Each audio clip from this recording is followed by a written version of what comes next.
Frères et sœurs, chers amis, il y a une semaine, dans cette cathédrale, nous étions le dimanche, je vous invitais à prier pour moi qui allais rejoindre Lourdes pour vivre l'assemblée plénière des évêques de France, où nous allions accueillir le patriarche Bartholoméos Ier, c'est-à-dire la figure épiscopale la plus importante de tout l'Orient orthodoxe, ainsi qu'un nouvel évêque ukrainien et l'évêque auxiliaire de Jérusalem du patriarcat latin. Nous avons vécu une semaine où ces trois évêques nous ont tous parlé de la paix, parce que nous sommes dans un moment de l'histoire, nous le sentons bien, où cette paix est fragile, parfois à l'autre bout du monde, parfois à l'autre bout de l'Europe, parfois à l'autre bout de notre pays, parfois pas loin de chez nous. Nous sommes dans des sociétés de plus en plus fragmentées et déstabilisées. Cette déstabilisation se vit au niveau du monde, mais elle se vit aussi chez nous. Elle provient bien entendu d'un monde qui change, qui bouge comme il a toujours changé, mais qui le fait aujourd'hui de manière telle que de nombreuses personnes, beaucoup, ne suivent plus et restent comme perdus, épuisés au bord de la route, parmi les plus fragiles, les plus pauvres, les plus solitaires. Ce changement rapide, profond, fait que nous perdons nos repères, ce qui nous constitue, ce qui nous rassure aussi, ce qui fait ce que nous sommes. Ce changement rapide, cette transformation du monde, génère de l'inquiétude légitime sur l'avenir. Il y a des transformations climatiques, des modes de communication de plus en plus envahissants, intrusifs, et des crises politiques, sociales et économiques continuelles qui épuisent bon nombre de nos contemporains et peut-être nous-mêmes cet après-midi dans cette cathédrale. Certains alors réclament plus d'ordre, plus d'autorité, voire plus d'autoritarisme. La méfiance grandit au cœur de nos sociétés, des signes de fracture, d'archipélisation se manifestent, mais aussi ce qu'on pourrait appeler des séductions troublantes. Le cardinal Avril, président de la conférence des évêques, a évoqué lors de son discours d'ouverture mardi dernier à Lourdes, des risques de dérive identitaire dans notre pays. Il a souligné, je le cite, « Si le désir d'identité est parfaitement légitime, l'extrémisme identitaire est une caricature dangereuse. » Fin de citation. Il répondait, pour ainsi dire, à la mise en garde, évoquée parfois quelques heures plus tôt dans son discours par le patriarche orthodoxe Bartholoméos qui s'était adressé à l'Assemblée des évêques catholiques. Il disait « C'est une chose de reconnaître la nature singulière des nations. En d'autres termes, il est normal qu'il y ait des nations et que nous aimions notre nation. Mais il poursuivait « C'est autre chose que de sacraliser l'appartenance à un peuple en point d'en faire un tribalisme ethnique et une arme concurrente. » Il conclura même en évoquant ce qu'il a appelé l'hérésie moderne par excellence, l'ethnophilotie, l'amour de la nation de manière irrationnelle qui produit une confusion idolâtrique et délétère entre le politique et le religieux. Il s'agit donc de ne jamais oublier, chers amis, que nous avons une identité chrétienne, c'est certain, mais que signifie être chrétien et disciple du Christ au juste? Ce sont en particulier les saints qui nous le rappellent. C'est notre saint patron et la solennité de ce jour qui vient réveiller ce qui est au cœur de notre vie chrétienne pour ne pas nous tromper et pour ne pas être trompés. Voulons-nous savoir ce que veut dire être chrétien? Voulez-vous savoir cet après-midi, chers amis, ce que veut dire être chrétien? Regardez Martin. Un homme d'abord qui est né en Pannonie, dans l'actuelle Hongrie, un étranger de l'Est de l'Europe. Un homme qui va sillonner cette Europe naissante, allant de l'Italie où il cherche encore sa voie, à l'Allemagne naissante à Trèves, où il vient rencontrer l'empereur. Saint Martin est un homme, oui, est un homme ouvert à tous, qui ne se laisse enfermer par personne. Défendant la foi et l'annonçant dans les campagnes, il continuera cependant de dialoguer toujours, même avec les hérétiques de son époque.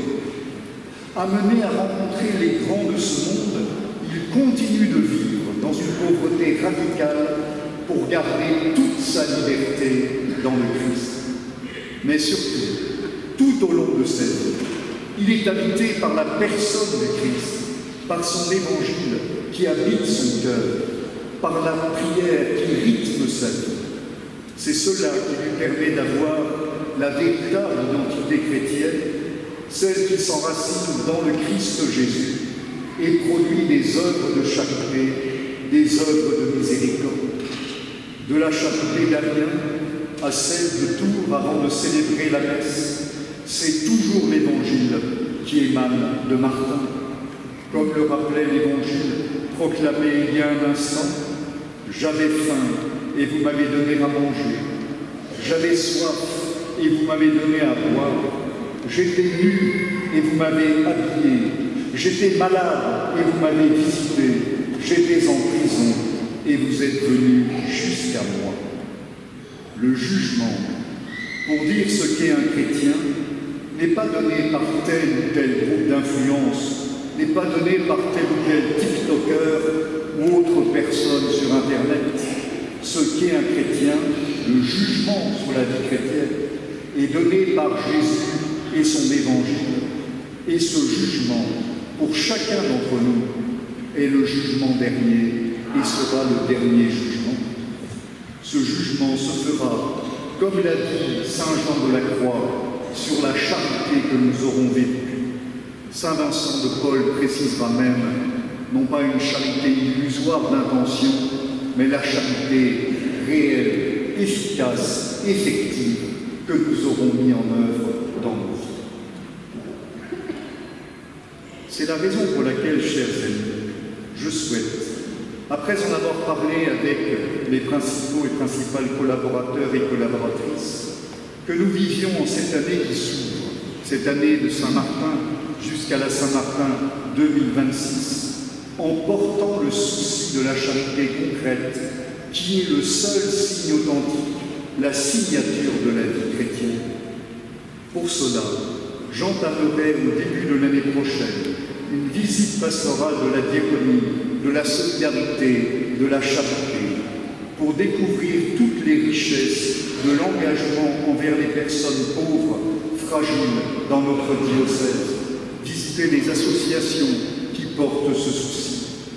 Nous fêterons aussi, de manière toute particulière, le vénérable Léon Papin Dupont, qui a vécu à une centaine de mètres d'ici, en plein XIXe siècle, et qui est mort l'année prochaine, nous célébrerons, il y a 150 ans. Homme vertueux, faisant la promotion de la Sainte Face, il a surtout compris, en contemplant la Sainte Face, que Jésus était présent dans le visage de toute personne souffrante. Son engagement dans les confréries de Saint-Vincent de Paul, avec les petites sœurs des pauvres, pour soigner les malades, son engagement dans le vestiaire de Saint-Martin est pour nous un beau témoignage qui doit nous inspirer, comme Jeanne-Marie de Maillet, Marie Pouspin, Marie de l'Incarnation et tant d'autres femmes saintes de notre diocèse. Oui, la vie chrétienne, si elle se fonde bien évidemment sur la vie du Christ, sur les sacrements et la foi de l'Église, la vie chrétienne authentique se reconnaît à la chasteté qui émane d'une vie. Nous sommes dans une période complexe, je l'ai dit, où beaucoup cherchent qui ils sont, leur identité. Saint Martin nous rappelle que notre identité chrétienne se mesure à notre chasteté concrète. Le pape Léon vient d'ailleurs, vous le savez certainement, de sortir il y a quelques jours une exhortation apostolique sur la chasteté. Et j'aimerais, si vous le permettez, terminer mon propos en lui laissant la parole. Une parole forte qui peut peut-être nous bousculer, peut-être même nous déranger. Peut-être tant mieux si elle nous dérange, moi le premier comme vous, mais une parole qui nous oblige. L'option préférentielle pour les pauvres doit se traduire principalement par une attention religieuse préférentielle et prioritaire. Or, cette attention spirituelle aux pauvres est remise en question par certains préjugés, y compris chez les chrétiens, parce que nous nous sentons plus à l'aise sans les pauvres. Certains continuent à dire « Notre tâche est de prier et d'enseigner la vraie doctrine ». Mais en dissociant cet aspect religieux de la promotion intégrale, ils ajoutent que seul le gouvernement devrait s'occuper d'eux, ou qu'il vaudrait mieux les laisser dans la misère en leur apprenant plutôt à travailler. Ou même, on choisit une pastorale des soi-disant élites en soutenant qu'au lieu de perdre son temps avec les pauvres, il vaut mieux prendre soin des riches, des puissants et des professionnels, afin qu'à travers eux, l'on puisse parvenir à des solutions plus efficaces. Il est facile, poursuit le pape Léon, il est facile de saisir la mondanité qui se cache derrière ces opinions. Elles nous conduisent à regarder la réalité au moyen de critères superficiels et dépourvus de toute lumière surnaturelle, en privilégiant les fréquentations qui nous rassurent et en recherchant des privilèges qui nous arrangent. Veux-tu devenir chrétien? Regarde Martin.